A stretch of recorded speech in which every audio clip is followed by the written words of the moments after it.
Yes, I guess other than COVID, of course, the event of the year for me was the Bhumi Pujan that happened at Ayodhya after the historic Supreme Court judgment in 2019. Now, Ram Janmabhoomi is very long story, and it's slightly difficult to encapsulate in 5 minutes, but I'll try to do so. So, I mean, the story begins, of course, with the original demolition in the 16th century by Babur's general of the original temple at the Ram Janmabhoomi. And ever since, Hindu community had waged a relentless struggle over a period of 400 years through visiting the place, through doing, Tirth Yatra to the place, doing parikrama to the place, and keeping the memory alive. And that has continued throughout. Uh, Till 1989, it was an uncontested fact that that place is Ram Janmabhoomi.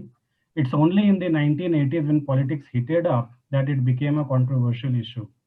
Now, I mean, India got independence in 1947, and Somnath Temple was built through the efforts of Sardar Patel, right after that. But Ram Janmabhoomi, I mean, there was one incident which happened, which was placing of Murti in 1949. But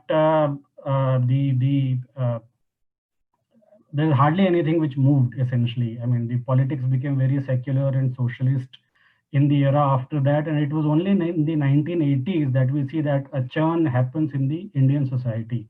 And there were primarily, three big events in the 1980s which led to that. So one was, of course, the conversion which happened at Meenakshi which led to a lot of disquiet in the Hindu community, especially in the RSS and VHP circles, who are looking to create some sort of a movement towards raising Hindu issues at that point of time. And there was the Shah Bano judgment, which led to Rajiv Gandhi government trying to find a solution or some kind of an appeasement towards Hindus in order to neutralize the deleterious impact of Shah Bano judgment on his government. Now, that was the context in the 1980s, which led to the sudden, swelling of interest in the Ram Janmabhoomi issue. It was Rajiv Gandhi government which, made this issue hot potato by doing Shilanyas and opening the gates of the temple. And then again, through a complex interplay of politics at that point, BJP adopted it, as their main political plank in 1989, and then again through the very, very destabilizing period between 1989 and 91, where a lot of back and forth in terms of solving the issue happened, but ultimately led to the demolition of the disputed structure on 6 December 1992. So this is basically the broad, historical sweep in which this movement sort of sprang up. Now it seems like kind of a linear story post 92 as well, which led to finally judgment and the Bhumi Pujan and the temple is coming up now. But it's not so. Post 92, actually Ram Janmabhoomi became a byword for divisiveness.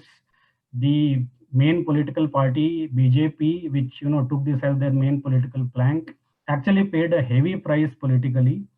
It lost governments in 4 states. It didn't come back. It came back only in 1.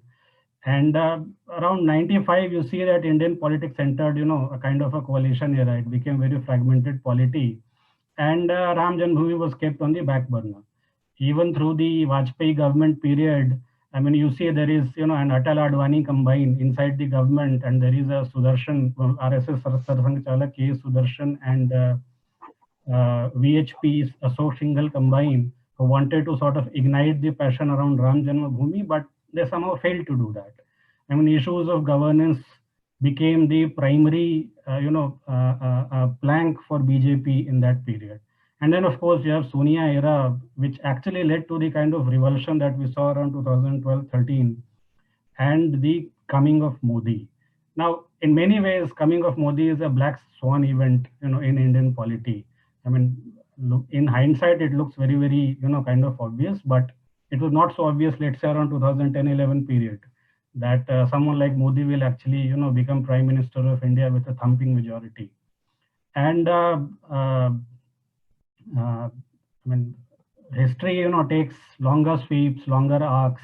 So whereas 1992 is a landmark event, that is not what led to the culmination of that movement into the temple making. It's essentially the coming of Modi in 2014, which became the primary factor, and presence of Modi, the sheer dominance of BJP, since then has, in a sense, led, moved Indian polity more towards, become more sensitive towards Hindu issues, which has its impact on, other institutions like judiciary also, and which led to the, final judgment in 2019, uh, where the presence of Modi government is a big factor. So this is basically the large sweep. The biggest significance of this movement is one that Hindus realized that they can wage a very long struggle and actually win it. There are very few lessons in winning a large long struggle for Hindus. The second lesson is that state power is important. Uh, Whatever be, you compare modern state with the most liberal democratic modern state with the absolutist, most horrendous kind of monarchical systems in the past, and yet modern state carries more power than any of those previous structures. And so this is something which Hindus realized, that state power is the most important determinant in achieving your civilizational goals. And Ram Janmabhoomi is basically a culmination of that. And one of my wish is that, future prime ministers 2024 onwards, everybody visits Rajghat once they, get swearing in or about to be sworn into. They'll start visiting Ayodhya and take inspiration from there to establish a kind of Ram Rajya when they run their administration.